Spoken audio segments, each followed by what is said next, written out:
Dear students, आज हम 7th class की पोइट्री नंबर फर्स्ट के द स्क्वायरल से होमवर्क वर्कशीट जो हमारी फर्स्ट है उसको सोल्व करेंगे। एक एक क्वेश्चन को अच्छे से समझते हुए हम इस वर्कशीट को देखेंगे। आइए ध्यान से देखते हैं। Question number first, what is being compared to a grey overcoat. जो सलेटी रंग का कोट पहने हुए बच्चों यहाँ पर किसकी तुलना की गई है। The squirrel's body is being compared to a grey overcoat. एक सलेटी रंग का कोट पहने हुए जो गिलहरी का शरीर है उससे तुलना की गई है। Direct question number second, discuss the posture of the squirrel as discussed in line third of the poem. जो गिलहरी के हाव भाव हैं जो तीसरी लाइन कविता की है उसमें जो दर्शाए गए हैं उसके बारे में बताइए। The squirrel set up straight to eat a nut in line third of the poem. जो गिलहरी है वो कविता की तीसरी लाइन में एकदम सीधी बैठी हुई अखरोट खाती हुई दिखाई गई है। Question number third, what did the squirrel do if someone came too close to his tree. गिलहरी क्या करती है जब कोई भी उसके पेड़ के पास में आता है। The squirrels went the other way if someone came too close to his tree. गिलहरी उस पेड़ के दूसरी तरफ चली जाती है जब भी कोई उसके पेड़ के नज़दीक आता है। एक्सट्रैक्ट बेस्ड क्वेश्चन, सार आधारित प्रश्न। क्वेश्चन नंबर 4 to 10, चौथे प्रश्न से लेकर 10वें प्रश्न तक सार आधारित प्रश्न दिए हुए हैं। डायरेक्शंस, निर्देश। Read the extract given below and answer the following questions.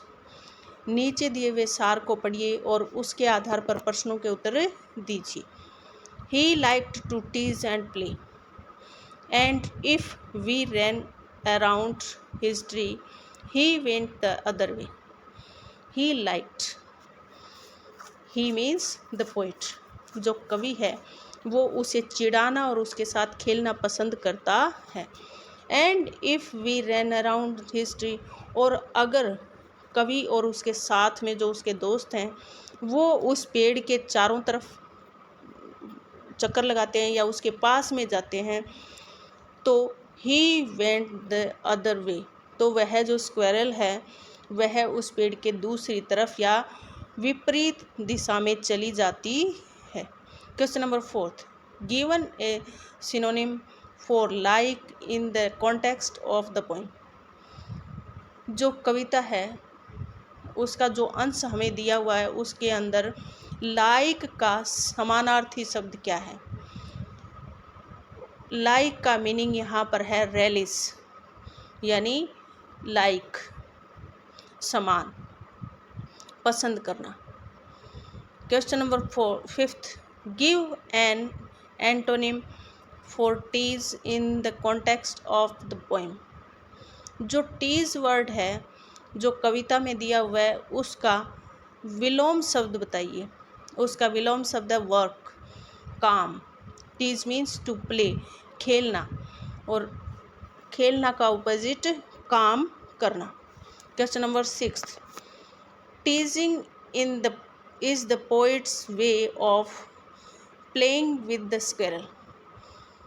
जो टीजिंग यहाँ पर पोइट का मतलब है, पोइट यहाँ टीज करना, चिढ़ाना चाहता है। इसका मतलब है पोइट उसके साथ, उस गिलहरी के साथ खेलना चाहता है। Question number 7, use the word run in a sentence of your oven.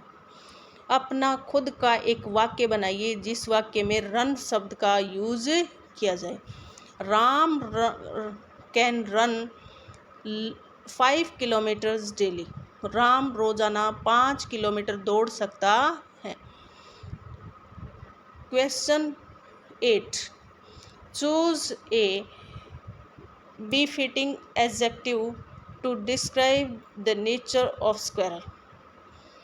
नीचे दिए गए जो विशेषण हैं उनमें से जो सबसे सही और सटीक जो इस गिलहरी पर इस कविता में बैठता है उसका चूज कीजिए, इसमें से चुनिए। Answer number 1, playful. Question number 9, identify the he in the first line. पहली लाइन में जो ही दिया हुआ है बच्चों उसको पहचानिए। पहली लाइन में जो ही दिया हुआ है वो the poet answer number first कवि के लिए दिया हुआ है। Question number 10 who went the other वे, दूसरी तरफ कौन चला जाता है। आंसर बी द स्क्वेरल, गिलहरी जब उसके दोस्त और कवि खुद जब उसे चिढ़ाते हैं, उसके साथ खेलना चाहते हैं तो वह दूसरी तरफ चली जाती है। आज हमने बच्चों इंग्लिश की ये वर्कशीट सॉल्व की और आशा करती हूँ आपको ये अच्छे से समझ में आई होगी।